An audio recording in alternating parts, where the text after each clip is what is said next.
नमस्कार, मैं हूं आपके साथ नम्रता। राज्यसभा में विपक्ष के नेता और कांग्रेस के वरिष्ठ सांसद गुलाम नबी आजाद का कार्यकाल खत्म हो रहा है।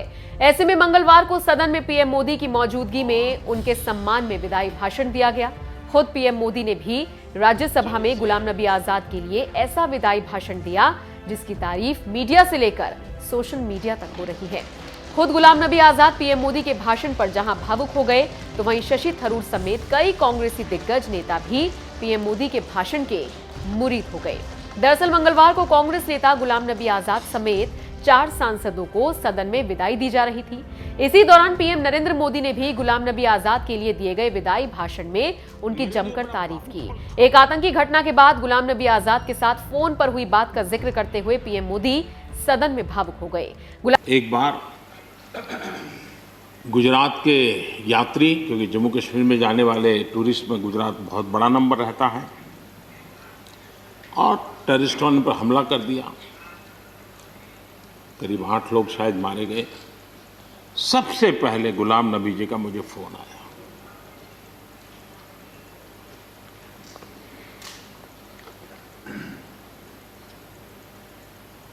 और वो फोन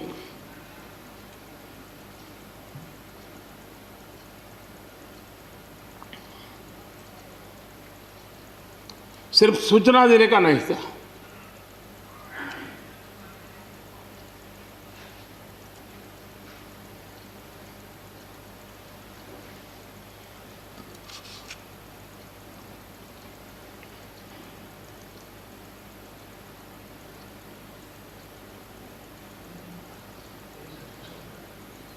उनके आंसू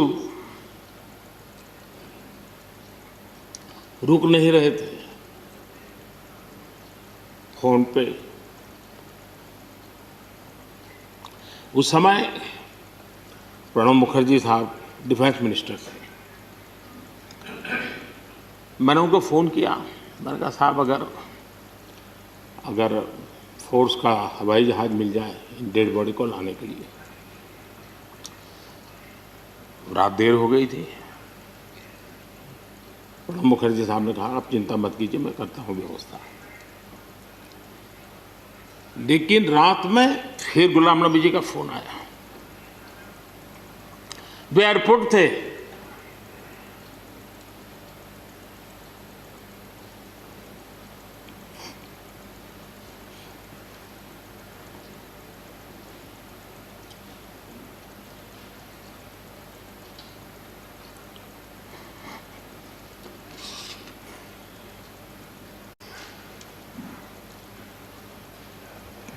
एयरपोर्ट से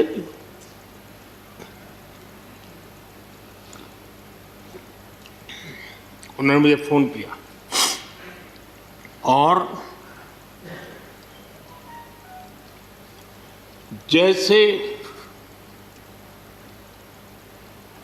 अपने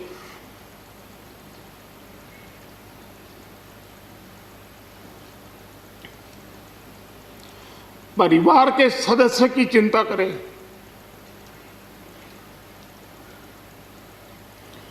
वैसी चिंता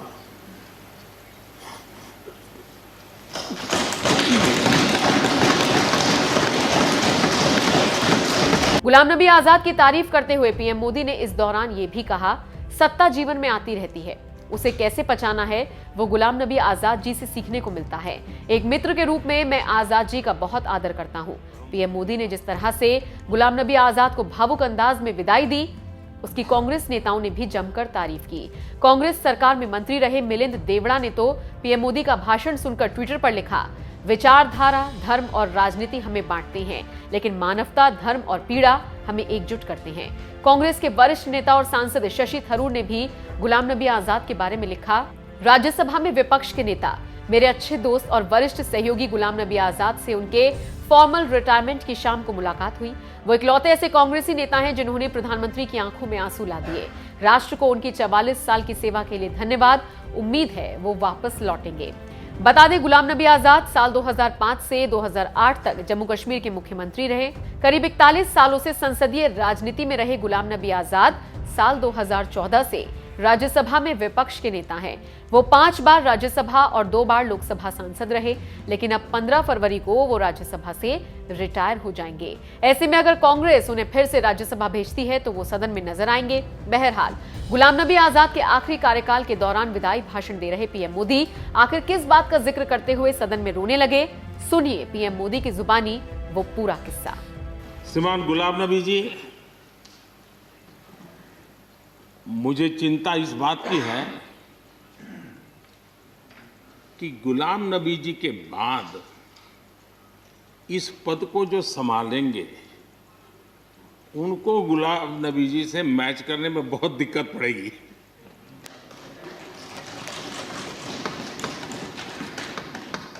क्योंकि गुलाम नबी जी अपने दल की चिंता करते थे, लेकिन देश की और सदन की भी उतनी ही चिंता करते थे। ये छोटी बात नहीं है जी, ये बहुत बड़ी बात है जी। वरना अपोजिशन के लीडर के रूप में अपना दबदबा पैदा करना, ये सब मोह किसी को भी हो सकता है, लेकिन उन्होंने सदन से, मैं शरद पवार जी को भी इसी कैटेगरी में रखता हूं, वे सदन की और देश की चिंता को प्रायोरिटी देने वाले नेताओं में से रहे। गुलाम नबी जी ने बखूबी इस काम को निभाया है। मुझे याद है इस कोरोना काल में मैं एक फ्लोर लीडर्स की मीटिंग कर रहा था, तो उसी दिन गुलाम नबी जी का फोन आया तो मोदी जी ये तो ठीक है आप करते हैं, लेकिन आप एक काम कीजिए, सभी पार्टी लीडर्स की मीटिंग जरूर बुलाइए। मुझे अच्छा लगा कि उन्होंने पार्टी लीडर्स के साथ, सभी पार्टी अध्यक्षों के साथ बैठने का मुझे सुझाव दिया और मैंने उस मीटिंग को किया भी। वो गुलाम नबी जी के सुझाव पर किया था और मुझे कहने में, यानी इस प्रकार का संपर्क, और उसका मूल कारण है कि उनको दोनों तरफ का अनुभव रहा है, सत्ता दल का भी और विपक्ष का। 28 साल कार्यकाल, ये अपने आप में बहुत बड़ी बात होती है जी। बहुत साल पहले की बात है, शायद अटल जी की सरकार होगी, मुझे याद नहीं रहा। मैं यहाँ सदन में किसी काम से आया था, मैं तो तब राजनीति में नहीं था, ये इलेक्टोरल पॉलिटिक्स में नहीं था, मैं संगठन का काम करता था। तो मैं और गुलाम नबी जी ऐसे ही लॉबी में गप्पे मार रहे थे। अब जैसा पत्रकारों का स्वभाव रहता है, बराबर नज़र लगाए बैठे थे कि ये दोनों का मेल कैसे हो सकता है। हम हंसी खुशी से बातें कर रहे थे, तो हम जैसे ही निकले तो पत्रकारों ने घेर लिया। गुलाम नबी जी ने बहुत बढ़िया जवाब दिया था, वो जवाब हम लोगों के लिए बहुत काम आने वाला है। उन्होंने कहा, भाई देखिए, आप लोग हमको अखबारों में या टीवी माध्यमों में या पब्लिक मीटिंग में लड़ते झगड़ के देखते हो, लेकिन सचमुच में इस छत के नीचे हम जैसे एक परिवार का वातावरण कहीं नहीं होता है। इतनी हमारी आत्महत्या होती है, इतने सुख दुख होते हैं। ये जो स्पिरिट है, वो स्पिरिट अपने आप में बहुत बड़ी बात होती है। गुलाम नबी जी का एक शौक शायद बहुत कम लोगों को पता होगा, और कभी उनके साथ बैठोगे तो बताएंगे। हम सरकारी बंगलों में रहते हैं, तो बंगले की दीवारें, अपना सोफा सेट, उसी के आसपास हमारा दिमाग रहता है। लेकिन गुलाम नबी जी ने उस बंगले में जो बगीचा बनाया है, यानी एक प्रकार से कश्मीर की घाटी की याद दिला दे, ऐसा बगीचा बनाया है। और इसका उनको गर्व भी है, वो समय देते हैं, नई नई चीज़ें जोड़ते हैं, और हर बार जब कंपटीशन होती है तो उनका बंगला नंबर 1 ले आता है। यानी अपने सरकारी जगह को भी कितने प्यार से संभालना, यानी बिल्कुल मन से उन्होंने इसको संभाला है। जब आप मुख्यमंत्री थे, मैं भी एक राज्य का मुख्यमंत्री के नाते काम करता था, हमारी बहुत गहरी निकटता रही उस कालखंड में। शायद ही कोई ऐसी घटना मिल सकती है कि जबकि हम दोनों के बीच में कोई संपर्क सेतु न रहा हो। एक बार गुजरात के यात्री, क्योंकि जम्मू कश्मीर में जाने वाले टूरिस्ट में गुजरात बहुत बड़ा नंबर रहता है, और टेररिस्टों ने पर हमला कर दिया। करीब 8 लोग शायद मारे गए। सबसे पहले गुलाम नबी जी का मुझे फोन आया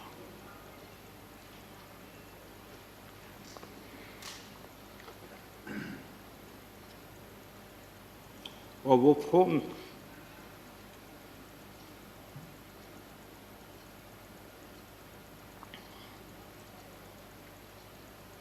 सिर्फ सूचना देने का नहीं था,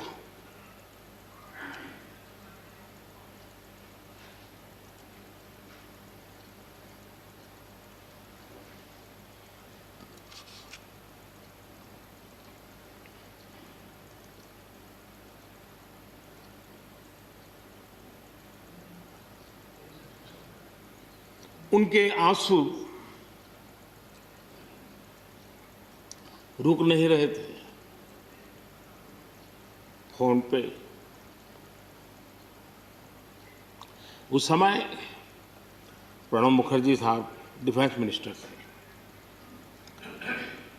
मैंने उनको फ़ोन किया, मैंने कहा साहब अगर फोर्स का हवाई जहाज़ मिल जाए डेड बॉडी को लाने के लिए। रात देर हो गई थी। प्रणब मुखर्जी साहब ने कहा आप चिंता मत कीजिए, मैं करता हूँ व्यवस्था। लेकिन रात में फिर गुलाम नबी जी का फोन आया। वे एयरपोर्ट थे।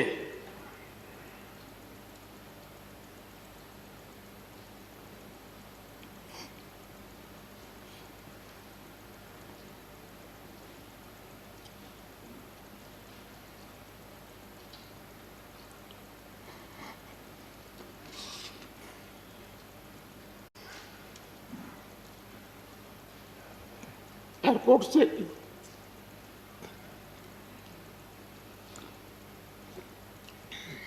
उन्होंने मुझे फोन किया और जैसे अपने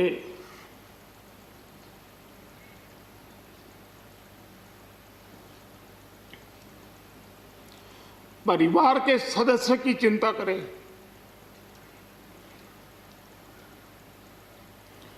वैसी चिंता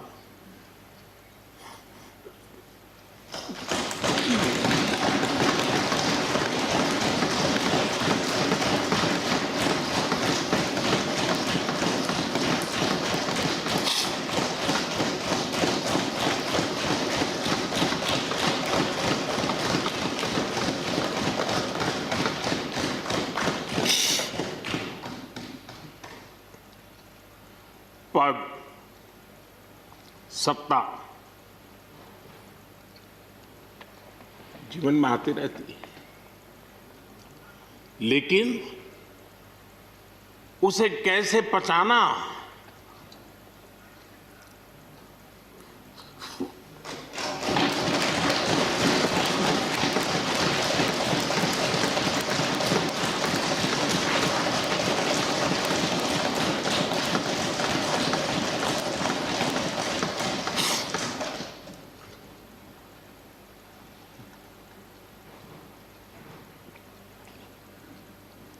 मेरे लिए बड़ा भावुक पल था।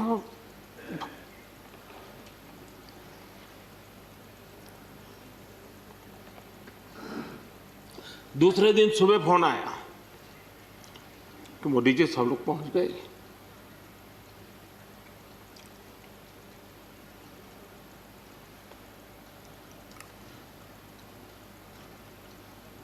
इसलिए एक मित्र के रूप में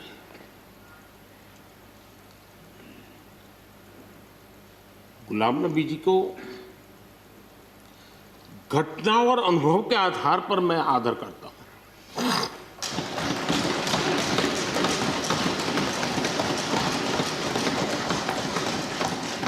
और मुझे पूरा विश्वास है कि उनकी सौम्यता, उनकी नम्रता, इस देश के लिए कुछ कर गुजरने की उनकी कामना, वो कभी उनको चैन से बैठने नहीं देगी।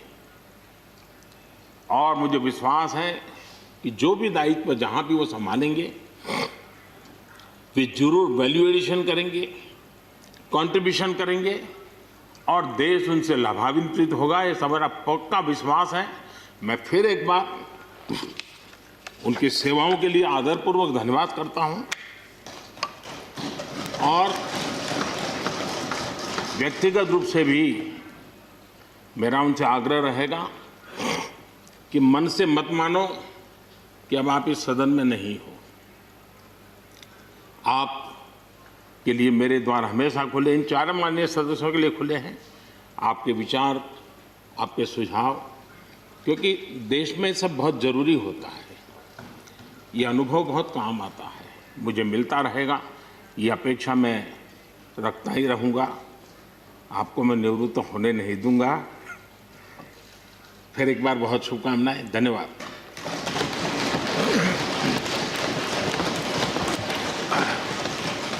धन्यवाद प्रधानमंत्री जी। श्री शरद पवार जी।